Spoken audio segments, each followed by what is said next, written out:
13 মাস পর বাড়ি ফিরলেন জেল ফেরত বিধায়ক জীবন কৃষ্ণ সাহা। রাত্রি 9টার সময় তার নিজস্ব বাসভবনে মুর্শিদাবাদ জেলার বড়োয়া বিধানসভা কেন্দ্রের তৃণমূল কংগ্রেসের বিধায়ক জীবন কৃষ্ণ সাহাকে গত বছর এপ্রিল মাসের 17 তারিখ সিবিআই গ্রেফতার করেন নিয়োগ দুর্নীতি মামলায় এবং তারপর থেকে জীবন কৃষ্ণ সাহা জেলবন্দি অবস্থায় ছিলেন। চলতি মাসের 18 তারিখ জীবন কৃষ্ণ সাহাকে শর্ত সাপেক্ষে জামিন দেওয়া হয়। পরের দিন অর্থাৎ 15 তারিখ জেল থেকে বার হন জীবন কৃষ্ণ সাহা এবং তিনি জেল থেকে বেরিয়ে কলকাতাতেই ছিলেন। শনিবার রাত্রে নিজের বাসভবনে ফিরলেন বড়োয়া জেল ফেরত বিধায়ক জীবন কৃষ্ণ সাহা।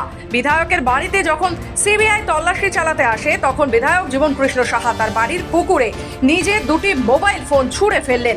তারপর জীবনবাবুর মোবাইল দুটি উদ্ধার করতে কার্যত নাভিশ্বাস ফেলতে হয় সিবিআইকে, যা স্মৃতি রাজ্যবাসীর কাছে আজও দগদগে।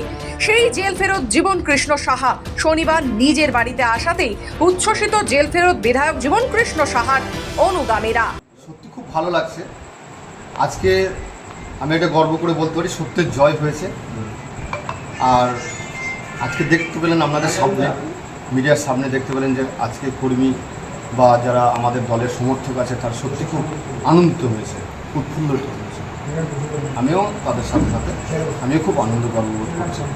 সত্যি কর্মী সমর্থকরা আছে, অনেক পার্টির কর্মকর্তারা আছেন, তারাও এসছেন আজকে এই আনন্দটা ভাগ করে নেওয়ার জন্য।